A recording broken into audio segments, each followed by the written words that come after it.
नमस्कार साथियों। अगर आप भी एक पेंशनर हो और पेंशन राशि का लाभ आपको भी प्रति माह मिलता आ रहा है तो केंद्र सरकार मोदी सरकार की तरफ से इसमें महत्वपूर्ण घोषणाएं करी गई हैं। देखिए, आज की ये वीडियो है, ये आप लोग ध्यान से इसलिए देखिएगा क्योंकि आप एक पेंशनर हो और ये जो समस्याएं में आप लोग को होती रहती है ना अक्सर कि आपकी पेंशन राशि नहीं आ रही है तो कम आ रही है, या पिछले 3-3 4-4 महीने से लटकी हुई है, या फिर आप लोग बहुत से लोग कमेंट करते हो कि 2 महीने से नहीं आई पेंशन राशि। मतलब पेंशन से रिलेटेड अगर आपको कोई भी समस्या होती है, XYZ कोई भी समस्या, तो आज की इस वीडियो को एक बार पूरा जरूर देख लीजिएगा। मेरे कहने से आप जो भी इस समय अपना इस वीडियो में दोगे, अपना जो भी कीमती समय इस वीडियो में आप दोगे, मेरा ये विश्वास है कि आप लोग का जो ये टाइम है ये सार्थक जाएगा। और ये सब चीज़ें जो आज हम आपको बताएंगे, ये अगर आप लोग अपने पेंशन अकाउंट में अप्लाई करोगे तो आज के बाद जितनी भी पेंशन राशि है वो आपकी ना तो होल्ड होगी, ना रुक के आएगी और ना कम आएगी। तो बस वीडियो को आज ध्यान से जरूर देख लीजिएगा। सबसे पहले आप लोग से छोटी सी रिक्वेस्ट यही रहेगी। तो चलिए वीडियो को स्टार्ट कर लेते हैं और जो भी चीज़ें हैं आपको समझाते हैं।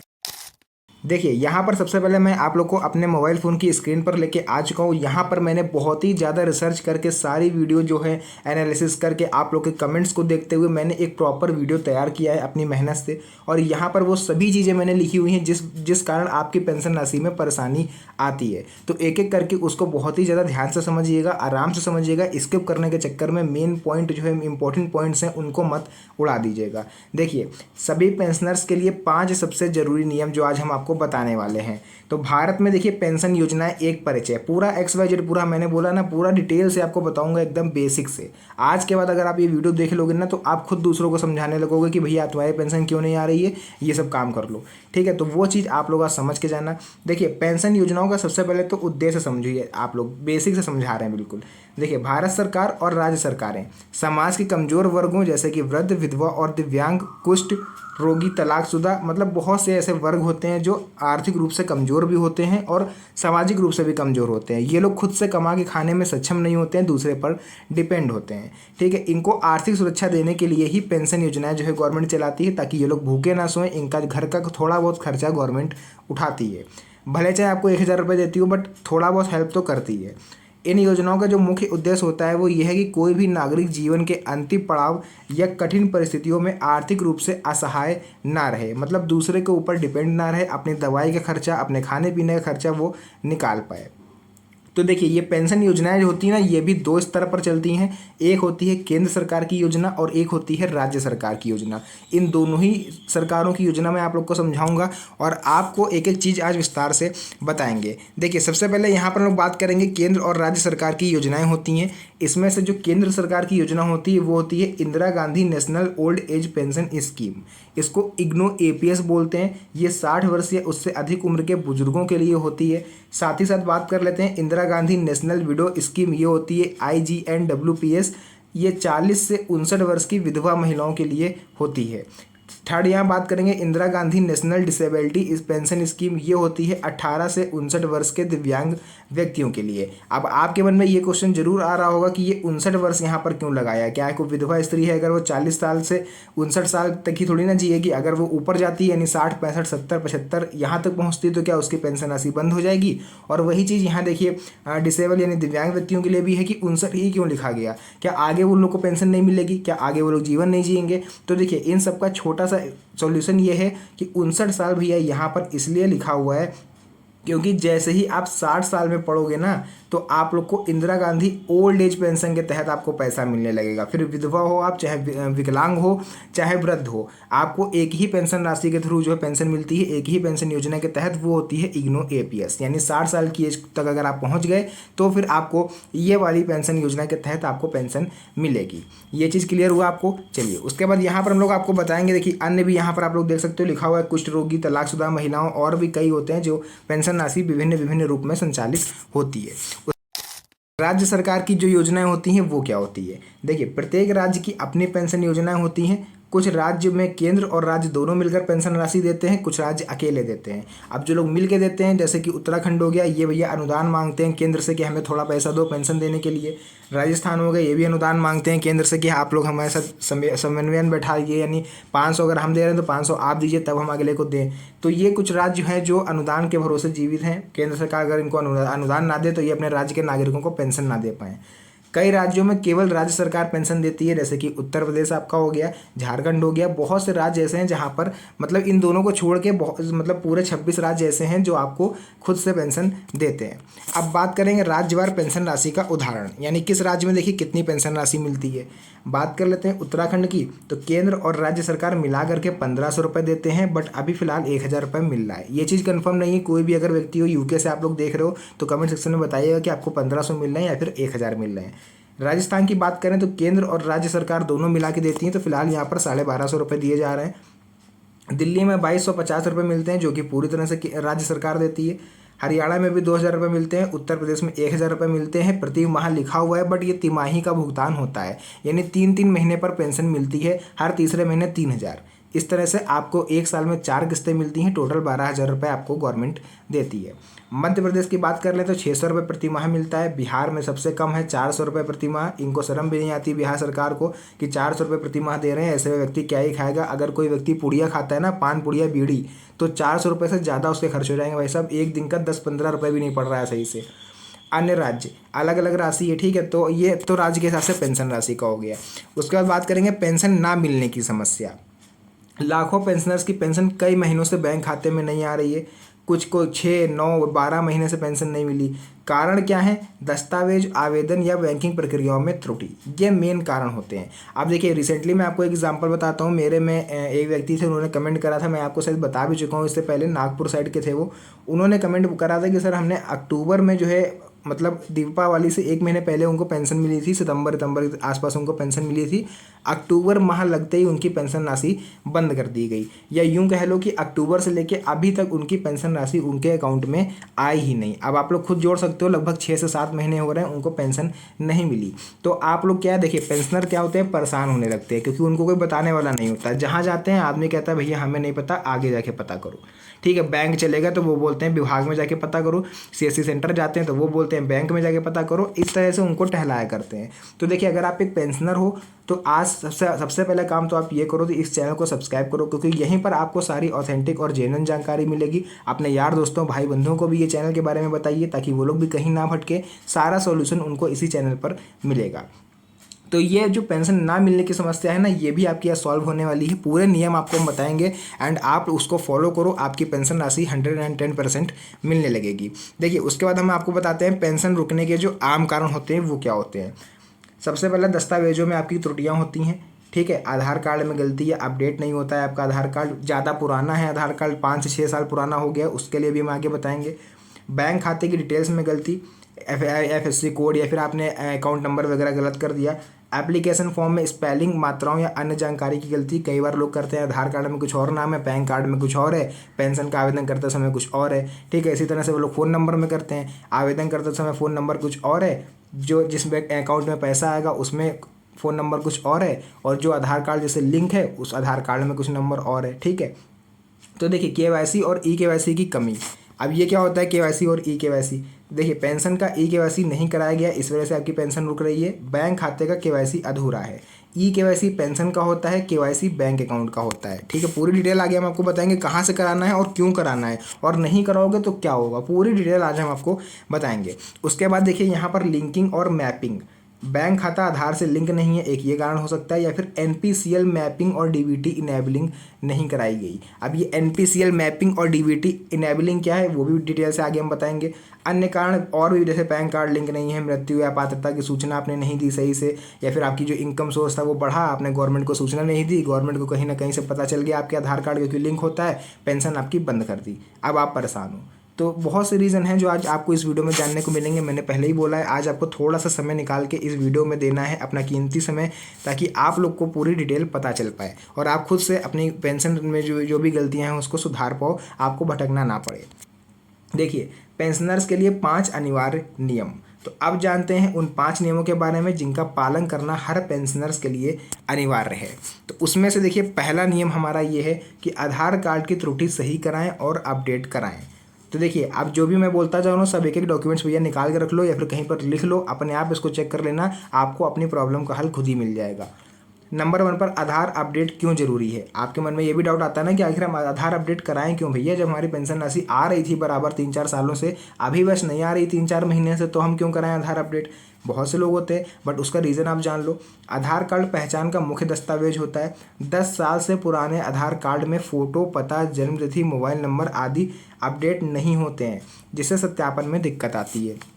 मान लेते हैं जब आपने आधार कार्ड बनवाया था तब आप किराए पर रहते थे, अब आपका अपना मकान हो गया है, आपने एड्रेस नहीं चेंज कराया, ठीक है। दूसरी गलती लोग करते हैं कि उन्होंने डेट ऑफ बर्थ में गलती कर दी। तीसरी गलती वो लोग करते हैं कि जो 10 साल पहले उन्होंने आधार कार्ड बनवाया था, वो उस समय आपकी शक्ल कुछ और थी, जब फोटो खींची थी आधार कार्ड में लगी थी, और जरा आधार कार्ड अपना निकालिएगा, उससे अपनी शक्ल मैच करिएगा आज की, बहुत ज़्यादा डिफरेंस आपको मिलेगा। जब डिफरेंस आपको दिख रहा है तो कंप्यूटर भी ये चेक करता है वेरिफिकेशन, तो फेस डिटेक्शन मैच नहीं होता और पेंशन आपकी नहीं आती है। चौथी सबसे बड़ी गलती लोग ये करते हैं कि 10 साल पहले जो मोबाइल नंबर उसमें लिंक कराया था वो खो गया है, फ़ोन गिर गया, या फिर उनको याद नहीं कि हमने कौन सा नंबर लिंक कराया था, अब उन्होंने दूसरा नंबर लिंक करा दिया, तो इस वजह से उनको प्रॉब्लम होती है।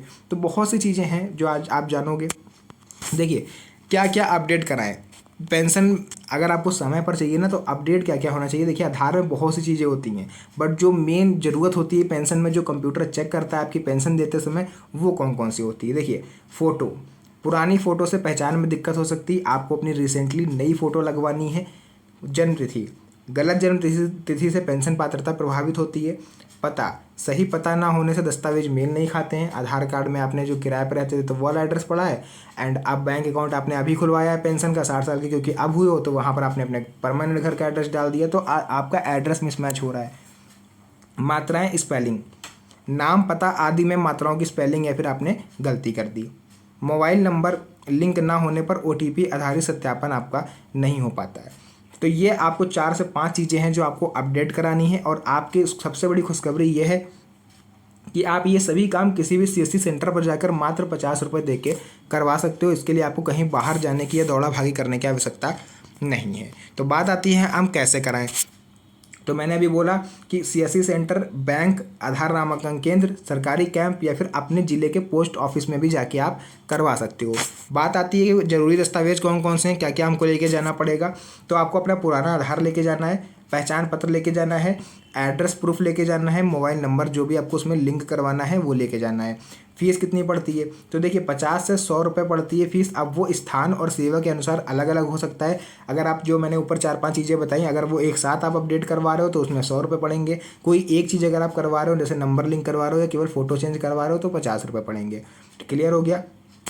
उसके बाद देखिए आगे देखते हैं हम लोग, समय कितना लगेगा भैया। तो देखिए समय 7 से 10 दिन में नया आधार मिल जाता है, यानी जैसे आपने आज अपडेट कराया तो हफ्ता भर लगेगा लगभग, आपके दिए गए एड्रेस पर वो डिलीवर हो जाएगा। आपको ज़्यादा चेक करना है तो आप इस वेबसाइट पर, इनके आधार की जो ऑफिशियल वेबसाइट होती है, यहाँ से आप चेक कर सकते हो। उसके बाद 3.14, यहाँ पर देखिए ये क्यों लिखा हुआ है मैंने, आधार अपडेट ना कराने पर क्या होगा। क्योंकि हम लोग भैया भारतीय हैं, और भारतीय लोगों के मन में एक डाउट जरूर आता है कि अगर हम नियम ना माने तो सेम वही चीज़ है, अगर हम आधार अपडेट ना करवाएं तो देखिए EKYC नहीं हो पाएगा आपका। अगर आपने आधार अपडेट नहीं कराया, EKYC अपडेट नहीं हो पाएगा, तो बैंक खाते से लिंकिंग में दिक्कत होगी। बैंक खाते से लिंकिंग में दिक्कत होगी तो पेंशन आवेदन आपका रिजेक्ट या फिर पेंडिंग हो जाएगा, और अगर ये चीज़ होती है तो पेंशन राशि आपकी ट्रांसफ़र नहीं होगी। क्लियर हो गया। बात कर लेते हैं आधार अपडेट के टिप्स। फ़ोटो और मोबाइल नंबर ज़रूर अपडेट करवाएं। जन्म तिथि और एड्रेस में गलती है तो उसे सही करवाएं। आधार अपडेट के बाद EKYC करवाएं ताकि सही जानकारी अपडेट हो। क्लियर हो गया ये सब चीज़ें। चलिए उसके बाद सेकंड नियम हम लोग देखेंगे, पेंशन का EKYC करवाएं। EKYC है क्या, पहले तो ये जान लीजिए। EKYC होता है इलेक्ट्रॉनिक नो योर कस्टमर, एक डिजिटल पहचान सत्यापन प्रक्रिया है जिसके थ्रू बैंक हो या फिर पेंशन विभाग हो आपकी पहचान करता है, आपको वेरीफाई करता है। इसमें आधार नंबर और बायोमेट्रिक या फिर OTP के माध्यम से आप पहचान वेरीफाई करवा सकते हो। सरकार ने सभी पेंशनर्स के लिए EKYC जो है वो अनिवार्य कर दिया है। अगर EKYC नहीं है तो पेंशन भी नहीं है। क्लियर है। EKYC जरूरी क्यों है और ना कराएं तो क्या होगा। देखिए सरकार को यह जानना जरूरी है कि लाभार्थी जीवित है या नहीं। अगर आप जाके अंगूठा लगाओगे तभी तो गवर्नमेंट को पता चलेगा कि हाँ अंगूठा लगा है, इसका मतलब व्यक्ति जीवित है।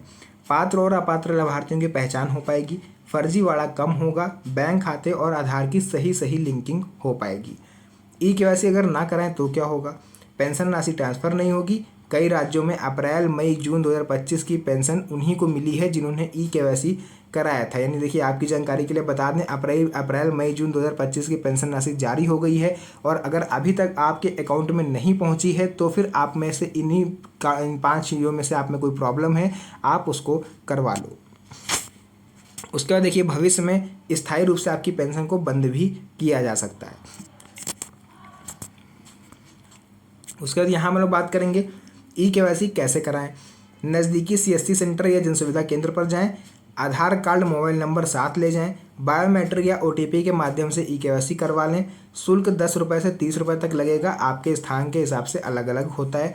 ई-केवाईसी अगर आपका हो जाता है तो आपको पावती जरूर ले लेना है, एक रजिस्ट्रेशन नंबर आपको मिलेगा जो ये प्रूफ करेगा कि हाँ आपने अपना ई-केवाईसी कंप्लीट करवा लिया है, तो वो आपको ज़रूर ले लेना है याद से।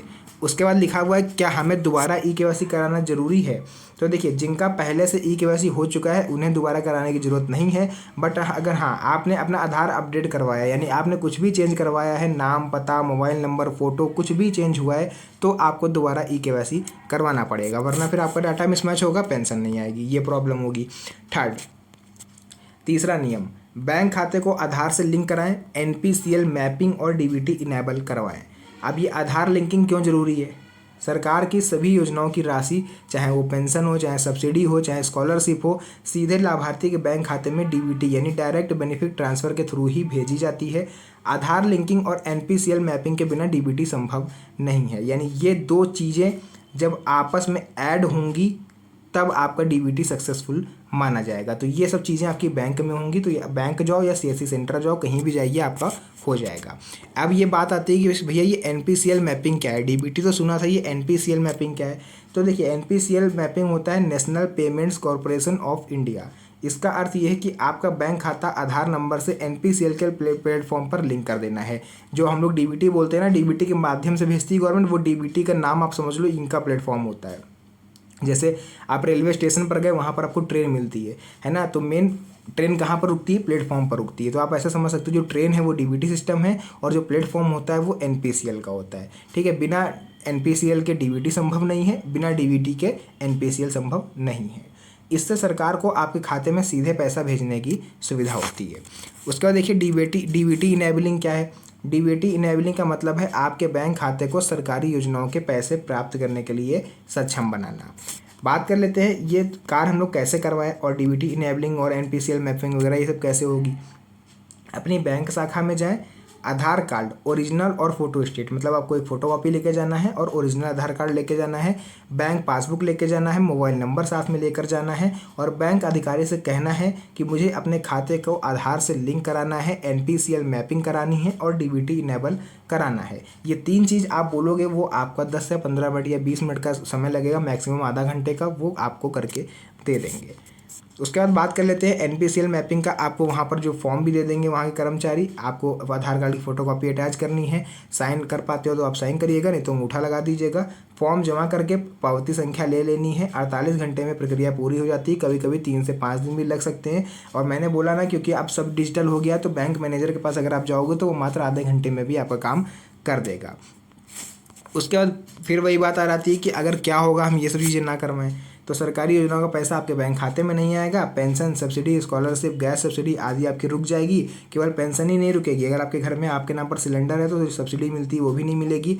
स्कॉलरशिप वगैरह, गैस सब्सिडी वगैरह ये सब नहीं रुकती है। अगर जो स्टूडेंट होते हैं वो नहीं करवाते हैं तो उनकी स्कॉलरशिप नहीं आती है, आवेदन रिजेक्ट हो सकता है। तो बहुत सी प्रॉब्लम आपको फेस करनी पड़ सकती है। चौथा नियम हम लोग देखेंगे, बैंक खाते को पैन कार्ड से लिंक करवाएं। देखिए मैं ये नहीं बोल रहा हूँ कि आप ये सब काम आज ही करवा लो, मैं ये केवल इतना बोल रहा हूँ कि ये सब चीज़ें आप एक बार चेक कर लो। अगर आपकी पेंशन से रिलेटेड कोई भी प्रॉब्लम है, पेंशन नहीं आ रही है, ये कम आ रही है, तो एक बार ये सब चीज़ें आप चेक कर लो। अगर इसमें से कोई भी गलती होगी तो वो हो सकता है यही रीज़न हो आपकी पेंशन में ना आने का या कम आने का। अगर ये सब कुछ परफेक्ट है तब भी आपकी पेंशन कम आ रही है तो फिर आपके राज्य सरकार ने आपकी पेंशन राशि कम कर दी है, यानी आपकी नहीं, आपकी कैटेगरी में सभी की पेंशन राशि कम कर दी है। ठीक है, देखिए बैंक खाते को पैन कार्ड से लिंक करना क्यों जरूरी है।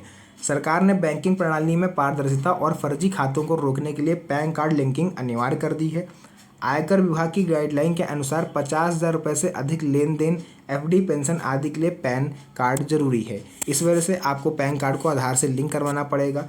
कई राज्यों में पेंशन के लिए पैन लिंकिंग अनिवार्य भी है। अब ये पता आपको करना है कि आपके राज्य में है या फिर लिंकिंग अनिवार्य नहीं है। तो अगर आप नहीं पता कर सकते हो तो आप अपने राज्य का नाम कमेंट सेक्शन में बताइएगा और ये जरूर लिख दीजिएगा, क्योंकि वहाँ आप लोग अचानक से कमेंट कर देते हो, मुझे नहीं पता चलता आपने कमेंट क्यों करा है। आपको ये जरूर लिख देना है कि आपने राज्य का नाम लिखिएगा और आपको क्या जानना है ये लिख दीजिएगा। जैसे उत्तराखंड की हो तो लिखना क्या, उत्तराखंड में पैन लिंकिंग अनिवार्य है, इस तरह से आप लिखना तो मैं समझ जाऊंगा और उसका रिप्लाई आपको मिल जाएगा। बात आती है कि कैसे कराएं।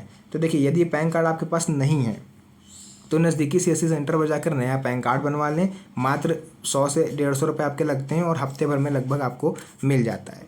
उसके बाद देखिए, यहाँ पर हम लोग बात करेंगे पैन कार्ड मिलने के बाद आपको क्या करना है। तो पैन कार्ड जब आपको मिल जाए तो बैंक शाखा में जाइए, पैन कार्ड और बैंक पासबुक लेकर जाइए। बैंक अधिकारी को पैन लिंकिंग के लिए बोल दीजिए, फॉर्म आपको देगा, फॉर्म भर दीजिए, पैन कार्ड की फ़ोटोकॉपी साथ में अटैच कर दीजिए, लिंकिंग की पावती संख्या लेके घर चले आइए, आपका काम हो जाएगा। और फिर से वही बात आ जाती है कि अगर हम ना कराएं तो बैंकिंग सेवाएं बाधित हो सकती हैं। आप 50,000 रुपये से ऊपर का लेन देन नहीं कर पाओगे, पेंशन, एफडी एंड सरकारी लाभ आपके रुक जाएंगे, आयकर विभाग से आपको नोटिस आ सकता है।